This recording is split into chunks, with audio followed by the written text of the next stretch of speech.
तो हम लोग वेक्टर में रिजल्टेंट ऑफ वेक्टर पढ़ रहे थे और उसी को आगे कंटिन्यू करते हैं कुछ प्रॉब्लम देख के और कुछ क्वेश्चन देखते हैं। जैसे कि मैं आपसे अगर पूछूं एक example, find angle between resultant vector and vector A if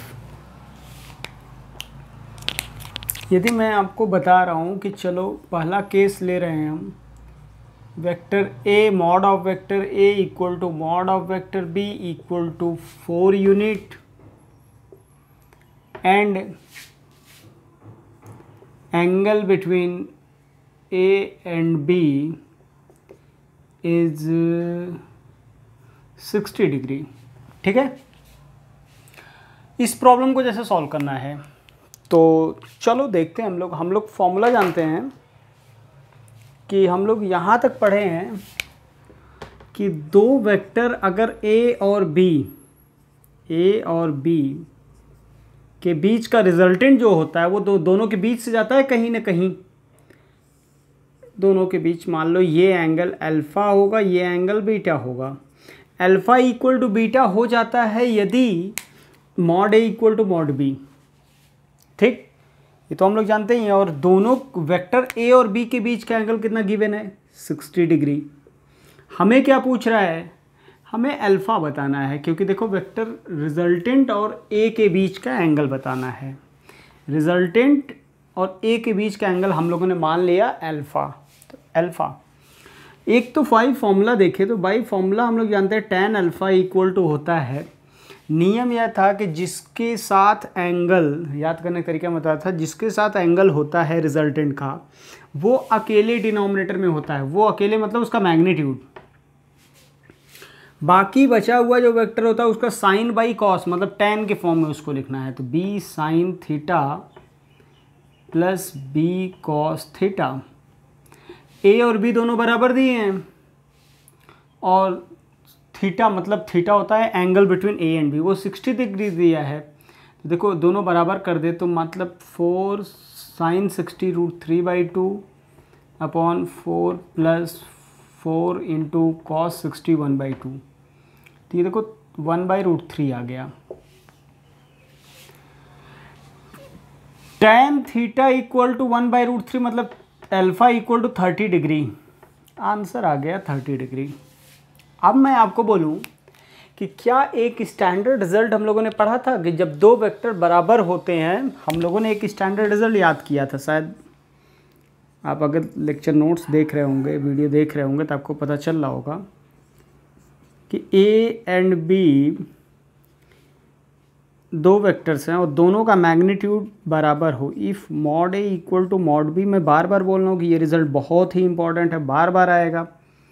तो रिज़ल्ट अगर ऐसा है तो रिज़ल्टेंट वेक्टर जो होता है वो इन दोनों के, मान लो इन दोनों के बीच का एंगल थीटा है A और B, तो रिज़ल्टेंट वेक्टर दोनों के बीच से जाएगा। बीच का मतलब दोनों के एंगल बाइसेक्टर, आधा आधा एंगल डिवाइड करते हुए जाएगा। और रिजल्टेंट का डायरेक्शन पता चल गया कि आधे आधे से गुजरेगा। मैग्नीट्यूड क्या होता है? तो मैग्नीट्यूड दोनों का बराबर ही है और दोनों को मान लो A0 के बराबर मान ले तो 2A0 कॉस वेक्टर के बीच का एंगल जितना है उसका आधा θ/2। ये मैं बोला था याद कर लो। तो अगर वो याद कर लोगे दोनों के बिना सॉल्व किए आंसर आ गया तब तो। दोनों के बीच का एंगल कितना है? 60, 20 से जाएगा मतलब 30 बनाएगा, बस आंसर हो गया 30, बिना पेन चलाए आंसर। तो इसलिए मैं बोलता हूँ कि ये कुछ स्टैंडर्ड रिजल्ट याद रखना बहुत ज़रूरी है। अब जैसे मान लो आपको एक क्वेश्चन मैं और दूँ। अब ज़रूरी नहीं कि सारे में स्टैंड, अगर बराबर नहीं है मतलब आपको दे दिया जाए वेक्टर A कुछ equal to √2 times vector B and angle between A and B is 135 degree.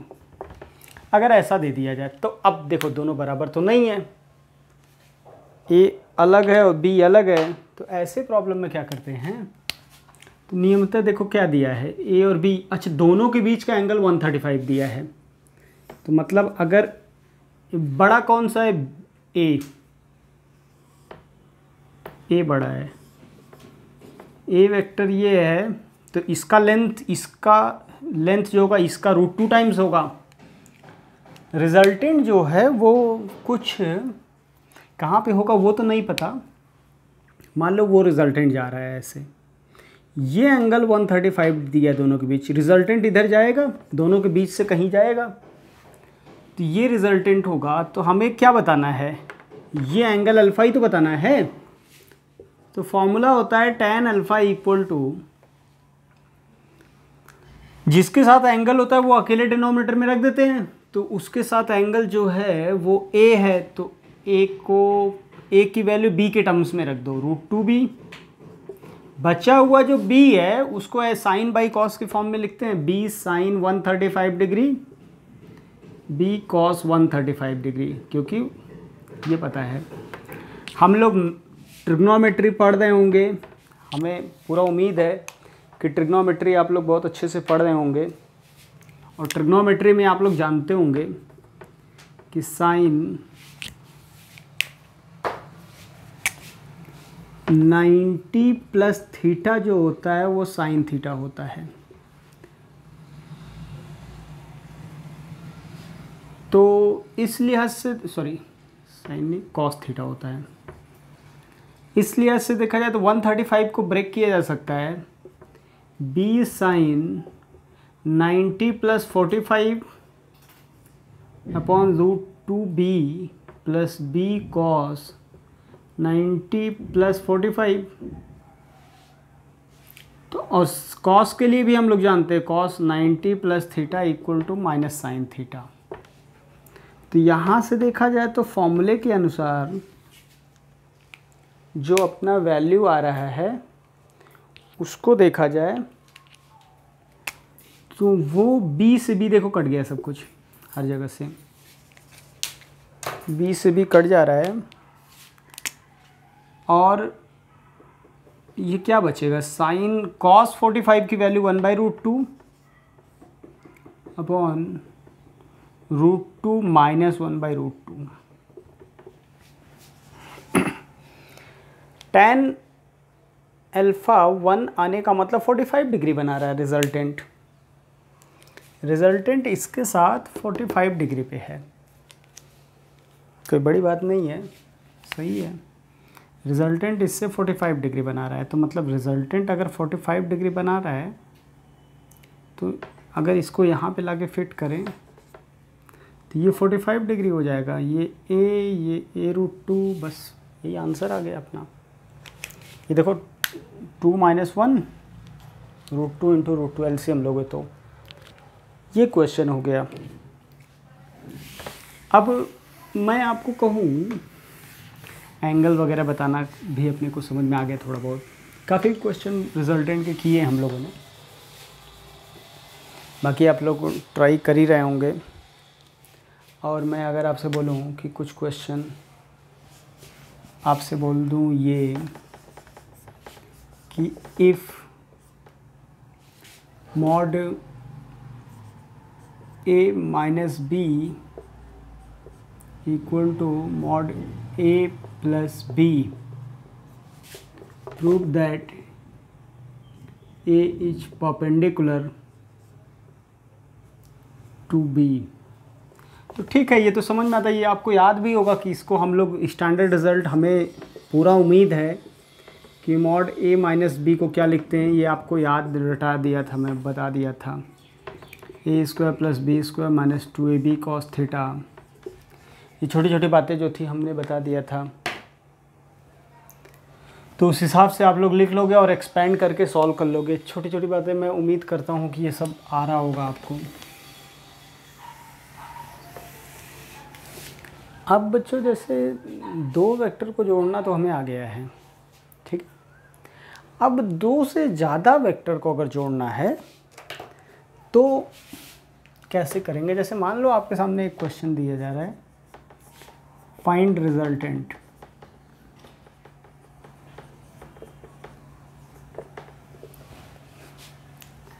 पहला प्रॉब्लम आपके सामने ये दिया गया, ये है, ये है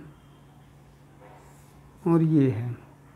ये वेक्टर ए है 10 यूनिट का, डायरेक्शन तो दिया ही है। ये वेक्टर बी है 4 यूनिट का। ये वेक्टर सी है 4 यूनिट का। इनके बीच का एंगल 120 डिग्री है। इन तीनों वेक्टर को सिंप्लीफाई करते हैं तो हमें क्या बताना है, हमें आर बताना है। आर का मतलब होता है ए प्लस बी प्लस सी। तो इसका मतलब भी हम लोग जानते हैं, एक एक करके दो दो को जोड़ें, पहले इन दोनों को जोड़ दें, जो भी आएगा फिर उसमें जो भी आएगा C1 उसमें a प्लस C1 निकाल देंगे। ऐसे करना है अपने को एक एक करके। तो पहले इन दोनों को जोड़ो। देखो अब हम कुछ स्टैंडर्ड रिजल्ट याद रखेंगे, बहुत एक लाइन में आ जाएगा। हम जानते हैं कि सर ये दोनों का मैग्नीट्यूड बराबर है बी और सी का। अब दोनों का मैग्नीट्यूड बराबर है तो रिजल्टेंट हमेशा कहाँ से जाता है, हमें पता है कि इन दोनों को सिंप्लीफाई करना होगा तो बहुत आसानी से आ जाएगा कि दोनों का रिजल्टेंट जो होगा ये 60, ये भी 60, तो वर्टिकली अपवर्ड हो जाएगा। तो दोनों का रिजल्टेंट कितना आ जाएगा, यानी इस जगह पे इन दोनों को हटा के एक वेक्टर से लिखना होगा तो 2 इंटू ए, दोनों में से एक कोई कॉस 120 का आधा 60 1/2 यानी 4 आ गया। और नीचे कितना है 10। तो अब देखो दो वेक्टर के बीच का एंगल 180 डिग्री दिया है तो रिजल्टेंट इन दोनों का क्या होगा। तो आप ये तो बात समझ में आ रहा है, डायरेक्टली भी बता सकते हो। नीचे 10 ऊपर 4 तो नीचे कितना बचेगा 6।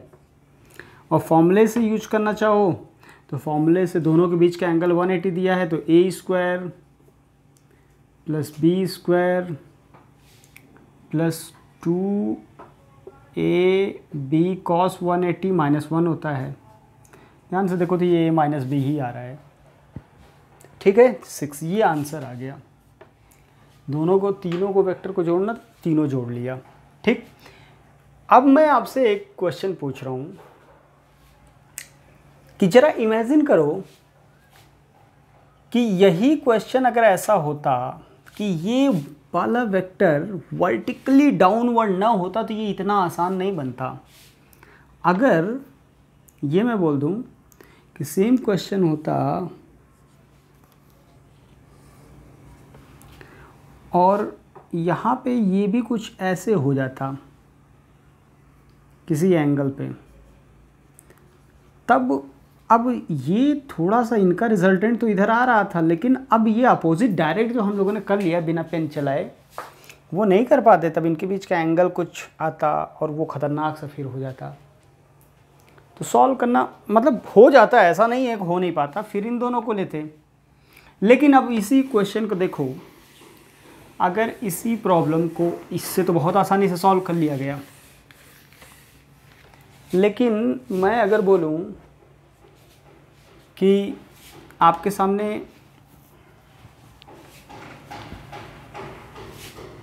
एक क्वेश्चन ये दूं कि मुझे ये बताइए आप कि ये ए वेक्टर है 4 यूनिट, एक वेक्टर बी है 3 यूनिट, ठीक है।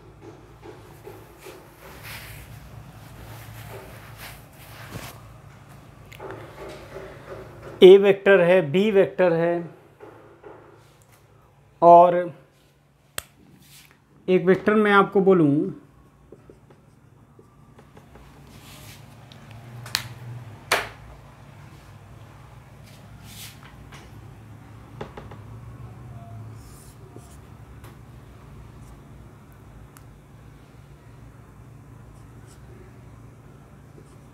थर्टी 37 डिग्री पे सी वेक्टर है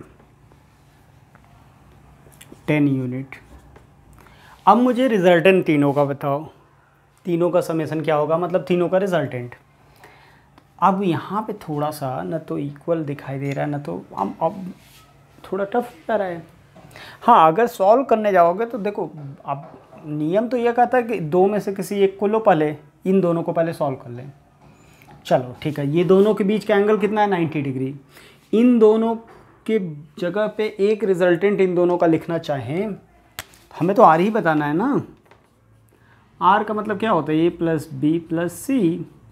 तो पहले इन दोनों को जोड़ लिया जाए। तो इन दोनों का रिजल्टेंट पहले लिख लें। रिजल्टेंट पहले ए और बी का रिजल्टेंट कितना आएगा, a square 4 plus b square 2ab cos 90, cos 90 zero होता है, तो ये 5 आ गया। अब ये वाला 5 इसके साथ कितने एंगल पे है, 5 आने का मतलब 5 यूनिट लेंथ तो कैसे भी बना सकते हैं ना, यहाँ से कितने एंगल पे है, इससे डायरेक्शन भी तो देखना पड़ेगा।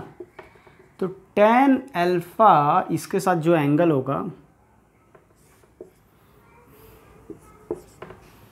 इसका R1 बोल दें, तो R1 का मैग्नीट्यूड 5 यूनिट है। तो tan अल्फ़ा की वैल्यू जो हो जाएगा वो कितना आएगा, जिसके साथ एंगल होता है वो डिनोमिनेटर में अकेले होता है 3 प्लस बाकी बचा हुआ 4 cos 90 4 sin 90, यानी ये तो 0 हो जाता है, ये तो 1 होता है, 4/3 मतलब 53 डिग्री। अब इन दोनों को जोड़ना है, ये दोनों अपोजिट नहीं है। दोनों अगर अपोजिट नहीं है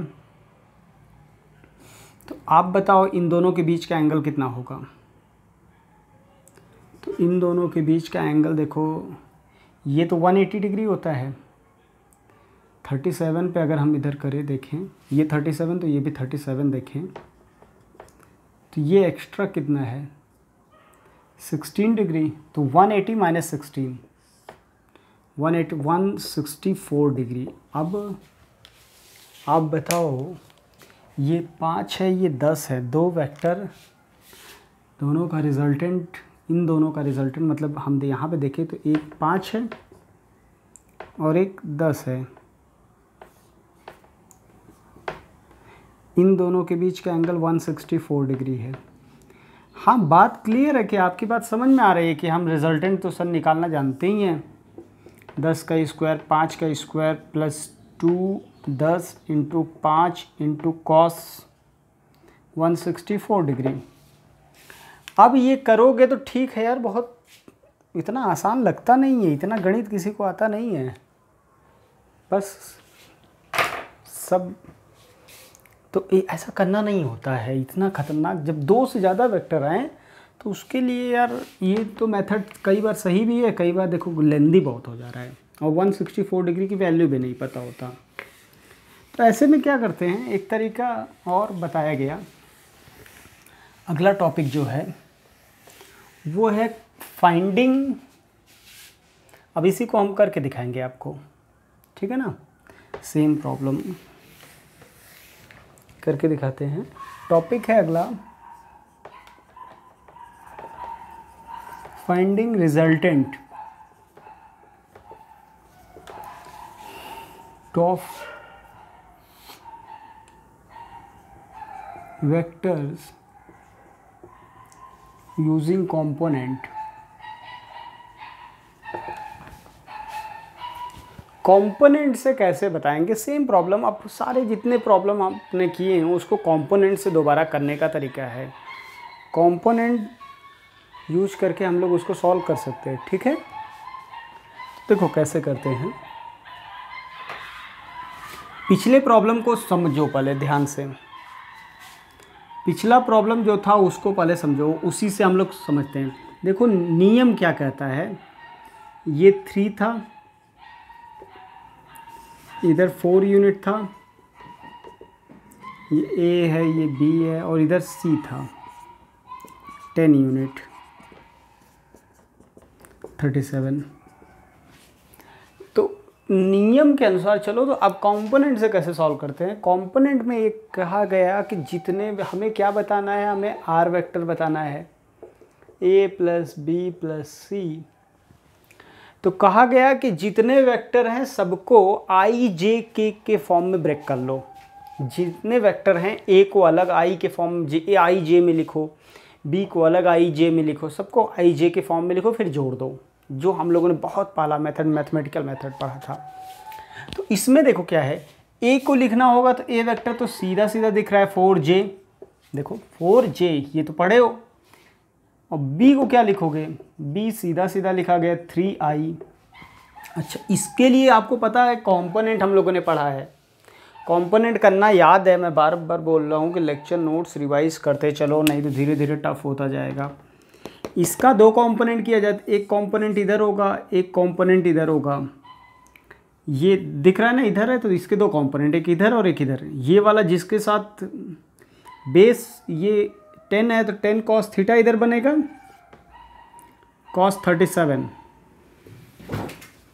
इधर कितना बनेगा 10 sin 37। 2 कंपोनेंट में ब्रेक कर लें। याद है अब सभी को कि जो रिजल्टेंट होता है, जो मेन वेक्टर होता है, जिसके 2 कंपोनेंट में तोड़ना है आई जे में, जिसके साथ एंगल होता है उसके साथ कॉस होता है, याद भी रखना। जिसके साथ एंगल बनता है, तोड़ते समय याद रखना, जिसके साथ एंगल बनता है उसके साथ कॉस जाता है, ठीक है।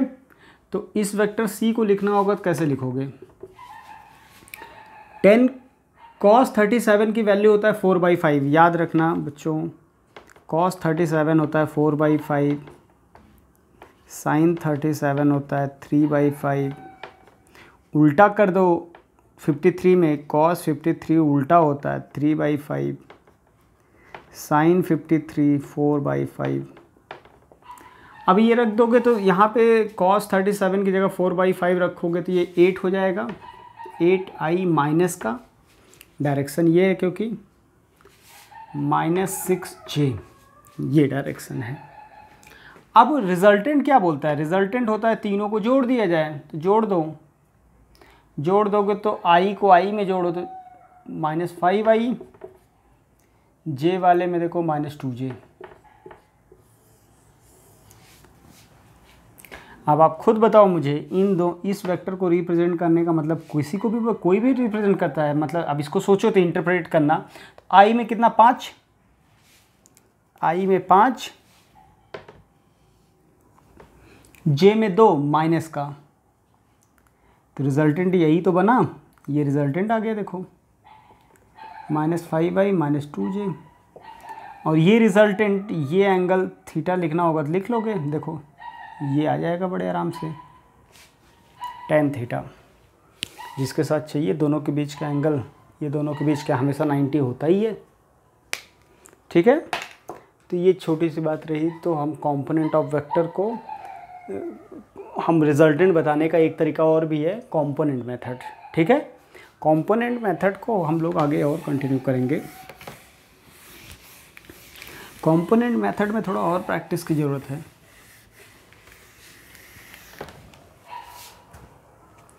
कंपोनेंट ऑफ वेक्टर्स में देखा जाए बच्चों तो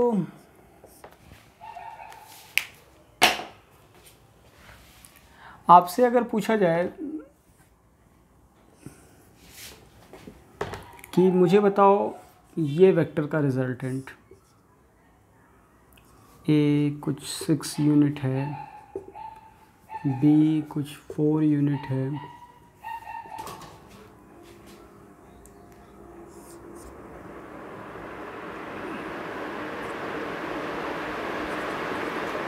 सी कुछ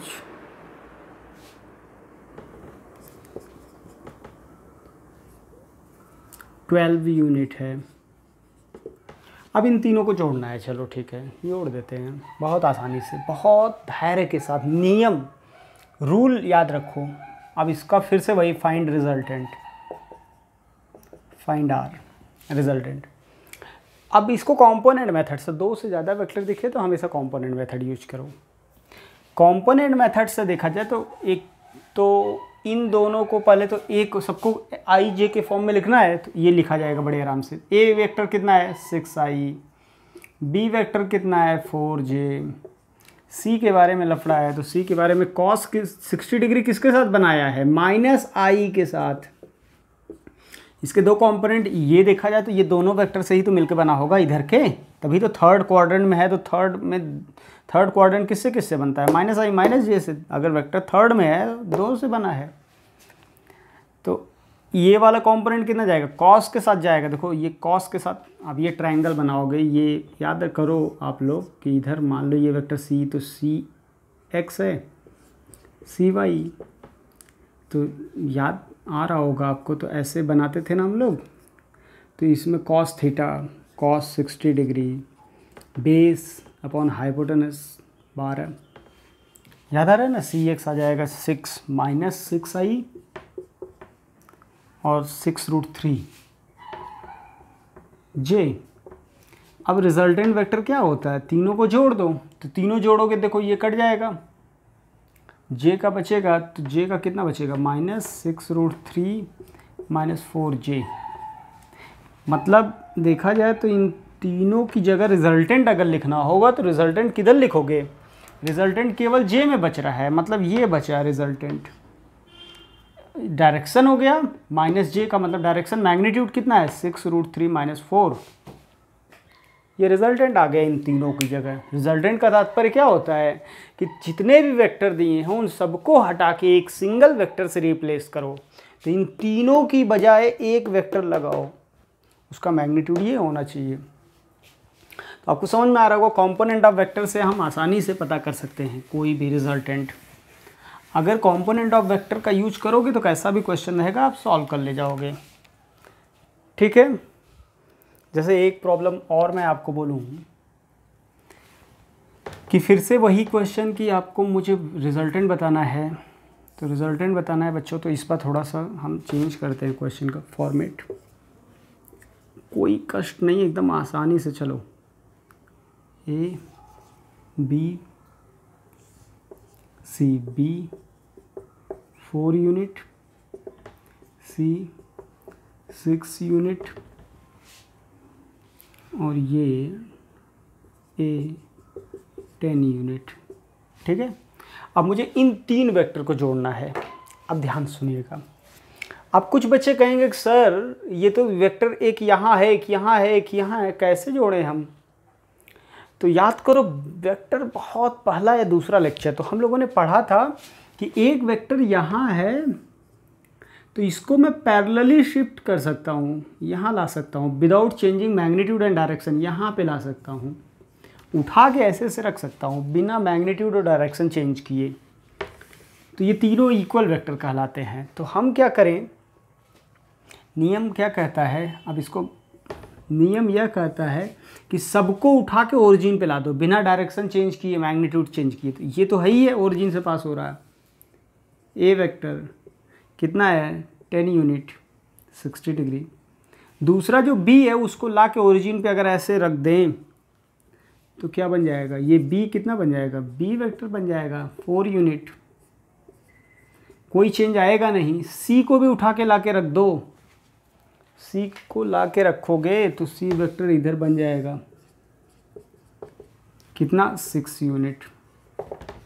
अब बताओ खुद ही देख के समझो बहुत आसानी से, बी वेक्टर कितना है 4j, सी वेक्टर कितना है 6i। अब मैं एक बात और भी कर रहा हूँ, यहाँ पे लाने की ज़रूरत, ये डायग्राम बनाने की बहुत ज़्यादा ज़रूरत नहीं। यहीं पे दिख रहा है कि बेटा ये अगर डायरेक्शन ईस्ट है तो ये भी तो डायरेक्शन ईस्ट है ना। यहाँ पे खड़े होकर अगर ईस्ट ऐसे बोल रहे तो यहाँ पे खड़े होकर तो वेस्ट हो नहीं जाएगा, ये भी तो ईस्ट ही रहेगा ना। तो ये अगर जे है तो डायरेक्शन ये भी तो जे का मतलब ऊपर होता है, तो ये जे है तो ये भी जे, हर जगह जे होगा। तो 4j डायरेक्ट लिख सकते थे, 6i डायरेक्ट लिख सकते थे ये करने के बजाय, ठीक है। अब बात आई इसकी, तो इसका दो कंपोनेंट करना पड़ेगा। तो आप खुद बताओ कॉस किसके साथ जाता है, इसके दो कंपोनेंट बनेंगे ना, ए का दो कंपोनेंट बनेगा axi प्लस ayj, दो मान लो पहले, ax और ay की वैल्यू लिखना है। याद करो ये जो, देखो फिर से समझो कि ये जो वेक्टर है वो फर्स्ट क्वाड्रेंट में है, तो फर्स्ट क्वाड्रेंट का मतलब वेक्टर प्लस आई प्लस जे से बना होगा, यानी ये दोनों पॉजिटिव होंगे। बात तो समझ में ही आ रहा है कि यार ये बना होगा तो दो से पॉजिटिव। अब कॉस 60 डिग्री किसके साथ बना है, आई के साथ, तो कॉस बनेगा ax क्या हो जाएगा a cos 60, ay कितना हो जाएगा a sin 60। तो साइन कॉस किसके साथ जाता है, जिसके साथ एंगल बनता है। a cos 60 की वैल्यू 1/2, तो a वेक्टर बन जाएगा 1/2 मतलब 5i प्लस 5√3j। अब तीनों जोड़ दो यार, तो r वेक्टर आ गया, i को i के साथ जोड़ो, 10i प्लस 4 प्लस 5√3j हो गया। देखो बहुत ढंग से, किसी को कोई कष्ट है ही नहीं है, बिना कष्ट के साथ हो गया। इसीलिए मैं कह रहा हूँ कितना भी वेक्टर दिया जाए, हम लोग बड़े आराम से रिजोल्यूशन ऑफ वेक्टर से हेल्प से हम लोग क्या कर सकते हैं, समेशन बता सकते हैं, यानी रिजल्टेंट बता सकते हैं। जैसे मान लो आपके सामने मैं बोलूँ कि यार मुझे ये बताओ, आपको कुछ क्वेश्चन जैसे ऐसा दे दिया जाए थोड़ा टेढ़ा, कि कोई कहते कि ये चलो A है, ये चलो B है, ये चलो C है, ये चलो D है।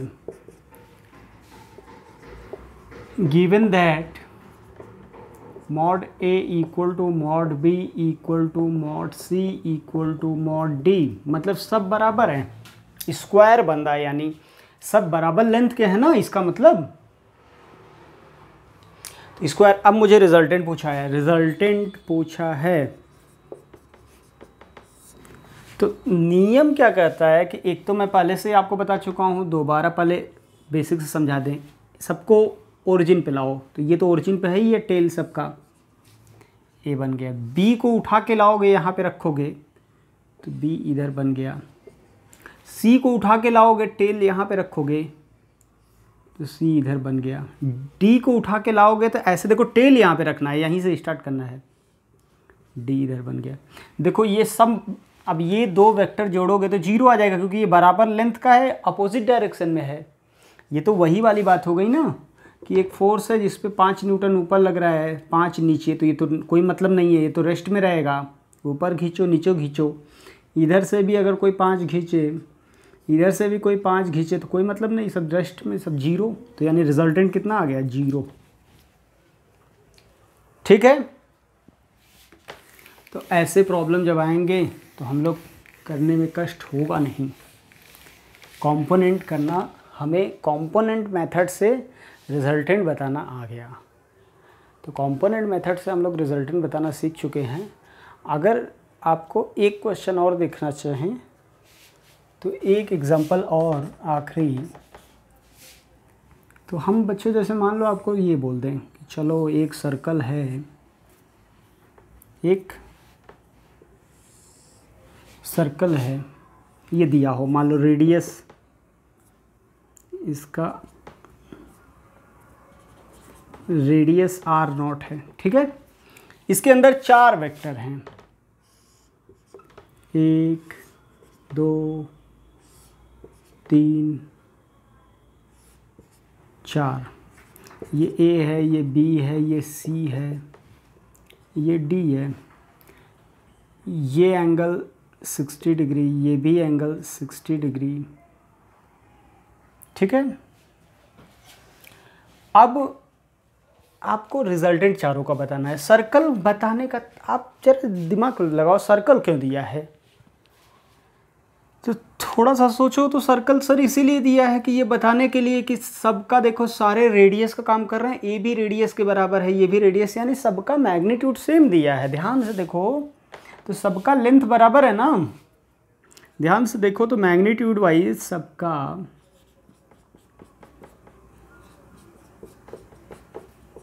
लेंथ r0 है, यानी सबका लेंथ r0 है, तो यानी मैग्नीट्यूड सबका r0 है, यानी 4 वेक्टर है, चारों का मैग्नीट्यूड सेम है। अब देखो, मैं कह रहा हूँ कि लिखना हो तो पहले a वेक्टर को लिखो। a वेक्टर क्या बनेगा, तो a वेक्टर को खुद पहले कंपोनेंट में ब्रेक करना पड़ेगा। देखो तो कंपोनेंट ब्रेक करो, तो a वेक्टर किन दो वेक्टर से बनेगा, -j -i। इंडिपेंडेंटली a को देखो, -i -j, तो -i -j को अगर देखा जाए a वेक्टर के लिए, तो cos किसके साथ जाएगा, यानी a का मैग्नीट्यूड देखो r0 ही है, r0 cos i के साथ जा रहा है, cos 60 की वैल्यू 1/2, -i है, देखो ये -i से बना है ना, minus r naught root 3/2 sine अपने आप माइनस जे में चला जाएगा, तब ए वेक्टर लिख लिया। बी वेक्टर बताओ क्या लिखोगे, ऐसे ही लिखने की आदत डालो ढंग से। बी तो सीधा आई में है, r naught i. R naught क्यों दिया है, मैग्नीट्यूड दिया है, इसीलिए एक सर्कल बना दिया है, तभी तो 3 बराबर बराबर मैग्नीट्यूड का देख पाओगे, क्योंकि रेडियस बराबर होता है, सर्कल का प्रॉपर्टी यूज करना है। सी वेक्टर देखो तो सी वेक्टर भी किससे किससे बना है, आई और जे से बना है। ध्यान समझो, किसी वेक्टर का कंपोनेंट एक बार फिर से मैं रिवाइज करा दूं कि भाई हमें याद है ए वेक्टर अगर होता है और ये एंगल थीटा होता है तो ए वेक्टर हम लोग लिखना जानते हैं ए कॉस थीटा आई प्लस ए साइन थीटा जे। मैग्नीट्यूड पार्ट के लिए ये लिखते हैं। और देखो ये वेक्टर किससे बना है, आई और जे से, ठीक है। अब ये डायरेक्ट जिसके साथ थीटा होता है उसके साथ कॉस जाता है, बस ऐसे याद रखो। जिसके साथ थीटा होता है उसके साथ कौन जाता है, कॉस। वो कॉस में रहता है जिसके साथ थीटा होता है। अगर मैं आपसे पूछ लूँ रिवाइज करने के टर्म्स में कि ये बताओ इसका कंपोनेंट, तो इसमें सर हम बता सकते हैं ये माइनस जे और प्लस आई से बना है, यानी इसका कंपोनेंट लिखना होगा तो सर ऐसे लिखेंगे। ध्यान से बच्चों, एकदम ध्यान से देखो सर, कॉस किसके साथ जाएगा, तो कॉस उसके साथ जाएगा जिसके साथ एंगल बना है। एंगल किसके साथ बना है, माइनस जे के साथ बना है, तो उसके साथ कॉस, तो इसके साथ साइन आएगा, साइन प्लस आई के साथ, तो ए साइन अल्फ़ा आई माइनस ए कॉस अल्फ़ा जे। माइनस क्यों लगाया, क्योंकि माइनस जे है। और ध्यान से कंपोनेंट आपको आना चाहिए, कंपोनेंट के लेक्चर को रिवाइज कर लो, बार बार मैं बोल रहा हूँ, बहुत महत्वपूर्ण है। सी को लिखना होगा तो बच्चों डायरेक्ट लिखने की भी याद है, एकदम डायरेक्ट क्वेश्चन होता है ये। सी को लिखना होगा तो सी को कैसे लिखोगे, तो सी को सर बहुत आसानी से, सी किससे किससे बना है, देखो ध्यान से, तो ये 2 एक्सिस से बना है ना, कौन कौन सा, आई सॉरी जे और माइनस आई। माइनस आई के साथ कॉस जाएगा, देखो तो लेंथ आर नॉट है, माइनस आर नॉट बाई 2 आई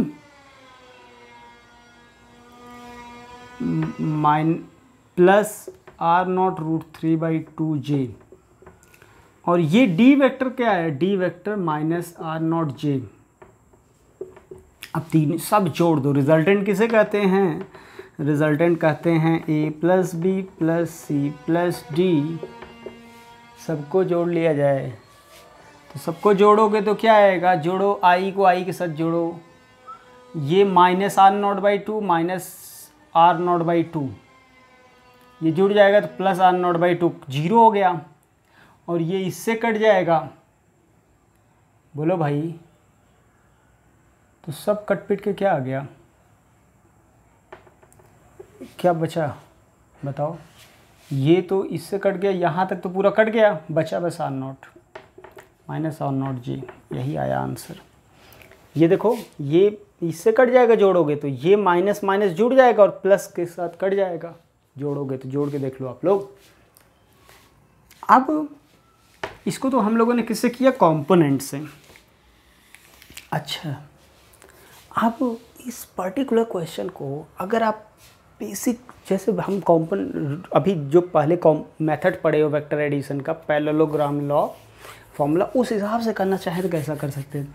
उस हिसाब से भी कुछ बच्चे स्मार्ट अप्रोच कि सर ये वेक्टर अगर ए बी सी डी जोड़ना है तो मतलब पहले मैं ए सी जोड़ दूँ। अगर ध्यान से देखो तो कुछ बच्चे ऐसा कहेंगे कि सर इन दोनों का मैग्नीट्यूड बराबर है तो रिजल्टेंट 20 से जाएगा, अभी आपने पढ़ाया था, और रिजल्टेंट 20 से जाएगा तो उसका लेंथ कितना होगा, तो पहले इसका लेंथ निकाल दे। 20 से जाएगा, ये बात क्लियर हो गया। इसका लेंथ कितना होगा, तो इसका लेंथ होगा 2r0 cos 120/2 यानी 60। अरे तो यानी इन दोनों का रिजल्टेंट भी r0 ही होगा। तो यानी इन दोनों को हटा के हम इसके रिजल्टेंट से अगर रिप्लेस करना चाहें तो सर हम ऐसा कह सकते हैं कि ये भी लेंथ r0 ही आया और नीचे एक r0 दिया ही है और इसके साथ मुझे इस r0 को जोड़ना है। तो ये देखो इससे कट गया सर, तो आंसर आ गया। ध्यान से समझो, बहुत आसान है कि इन दोनों को ध्यान से देखा जाए तो ये दोनों बराबर वेक्टर हैं। बराबर वेक्टर होते हैं तो रिजल्टेंट हमेशा 20 से ज़्यादा है। रिजल्टेंट का मैग्नीट्यूड होता है 2a cos θ/2। 2a की वैल्यू r0 है, θ/2 थीटा 120 है तो उसका बाई 2 60, cos 60 की वैल्यू 120 तो 1/2, तो यानी आया कितना r0। तो r0 लेंथ रख देंगे तो r0 बन गया। अब मैं कहूँ आपसे तो इन दोनों को हटा के रिजल्टेंट से रिप्लेस कर दो, इन दोनों का रिजल्टेंट ये है, तो अब ये दोनों वेक्टर आपस में अपोजिट आगे कट गए, रिजल्टेंट तो यही बचा जो कि आपने ऐसे किया, जोड़ने के बाद भी लाया। तो मैं ये नहीं कह रहा हूँ कि बार बार, ये नहीं मैं बोल रहा हूँ कि हमेशा कंपोनेंट करना ही आसान पड़ेगा या फिर हमेशा बेसिक से आसान पड़ेगा। ये दोनों ही आपको आने चाहिए। कभी कंडीशनल है, कभी ये आसान पड़ेगा तो कभी वो आसान पड़ेगा, कभी ये टफ पड़ेगा तो कभी वो टफ पड़ेगा। तो सर हम करेंगे क्या जब कभी दोनों ही समझ में नहीं आया? आपके दिमाग में आ रहा होगा सर हम करेंगे क्या, कौन सा मेथड लगाएं? आपने दोनों बता दिए, दोनों अच्छा है दोनों ख़राब है।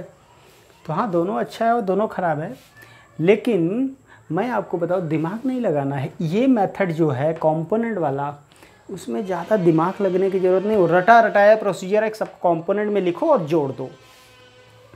तो ये परफेक्शन के साथ आना चाहिए और वो भी परफेक्शन के साथ आना चाहिए, दोनों ही आने चाहिए, क्योंकि वेक्टर में बस यही टॉपिक ही महत्वपूर्ण है बहुत ज़्यादा। ठीक है, अगला टॉपिक हम आगे स्टार्ट करेंगे बच्चों।